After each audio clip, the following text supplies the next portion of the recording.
Go ahead. Tell us about your testimony. How did you come to know the Lord? Was there a seed planted? Was there an incident in your life that sort of changed your life and said, wait a minute, God cares about me? You know, what happened? Well, I grew up in a Christian household. My dad was a pastor, and he was an evangelist for 25 years, and did all that. And I used to go up and do missionary work with him with the Apaches in Arizona. My grandfather was a pastor for 75 years. So, I grew up in a Christian home, yeah. And my wife's father is a Baptist pastor.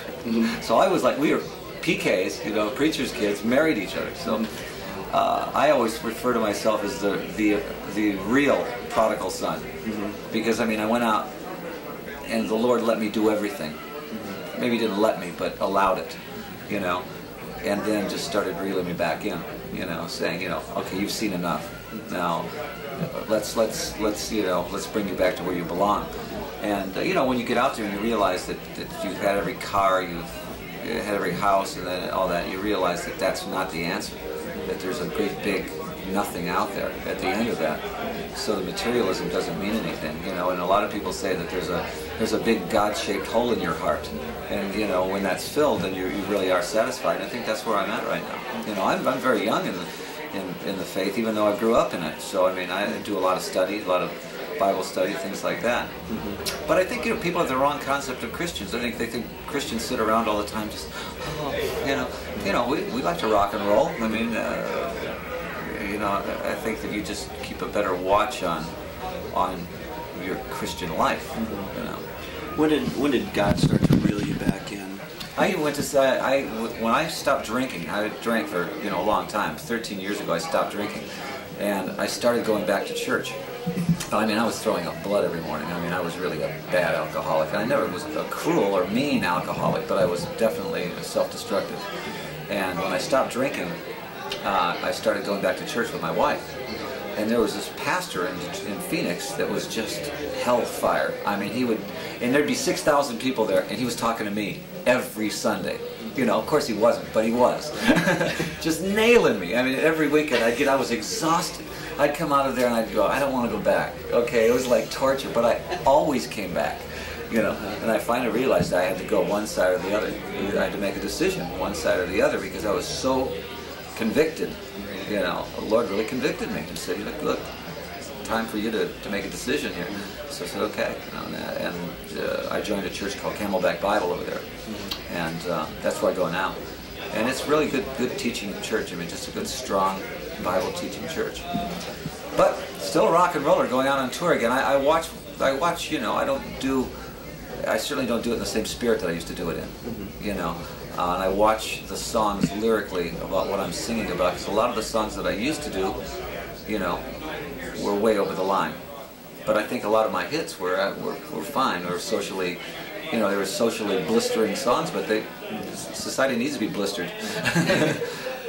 How is your life, when God reeled you back in, how did he change your life? What are sort of the characteristics, maybe, before and after, I used to do this? When before, you always are self.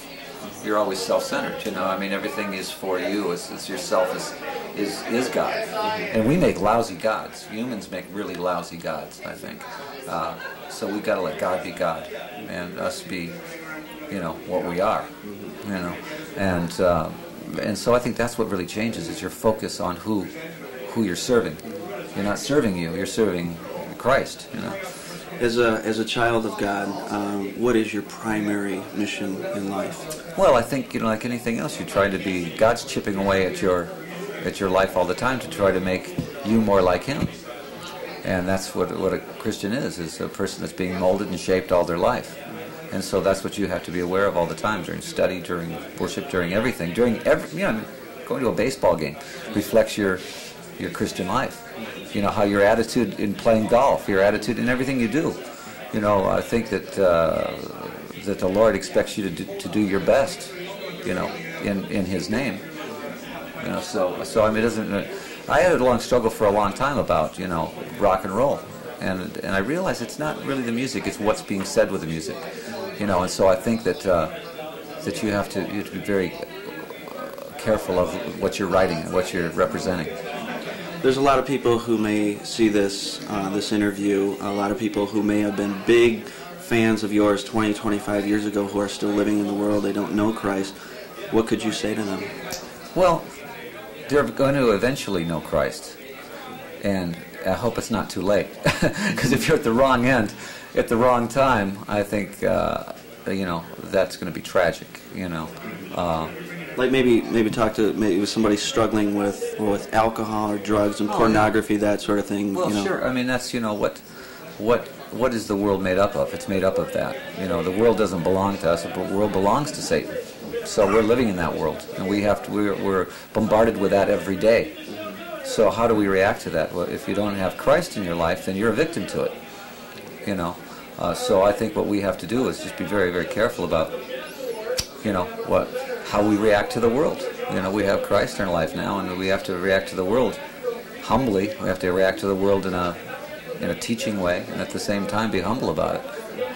Do you see yourself as a teacher of God's Word? Well, I think any Christian is. They have to be. That's part of it. You have to. Your life is a ministry. Your life is a testimony.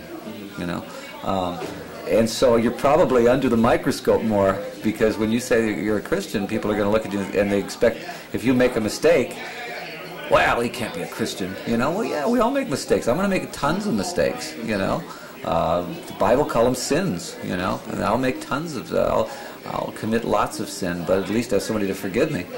But I mean, just because you're Christian doesn't mean you become lily white.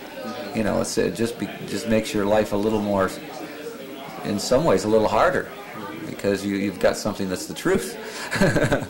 That's great, Alice. Thanks very much, man. I appreciate it. Sure. All right. Oh, what's this award you got here? I don't know. Oh, you want it? No, that's all right. This is just a mirror. Actually, I can see myself. That's a life. I'm always wary of Lifetime Achievement Awards. It kind of indicates that your life is over, doesn't it? It's like, remember when